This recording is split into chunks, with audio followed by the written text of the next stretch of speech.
I want to ask a quick question that comes to us via Facebook before we run out of time. This comes from Kyle Lescaretz, who's a professor at George Washington University. Very interesting question. In assessing America's record of obeying, breaking, or setting the laws of war over its history, how does the United States compare to other countries, and do we at least beat the average? That's good. I want to say no. I think people ask me, one way I get this question is this a story about American exceptionalism? Is American exceptional in its moral structure? And I think no. I think these stories are stories that every cause, every republic, every state experiences in its own different ways.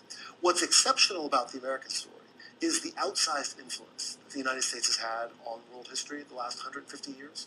And that's really the story of the United States from the Civil War to the present. It's the story of the creation of a world superpower whose traditions have had outsized influence. Lieber's text is not just influential because it shapes American policy. Lieber's text becomes the foundation for the laws of war all around the world today. In the latter part of the 19th century, it's translated into every European language. It becomes the blueprint for European conventions in 1899, and then on into the 20th century, all the way through to the 1949 Geneva Conventions. We don't get international humanitarian law as it goes today without Lieber and Lincoln.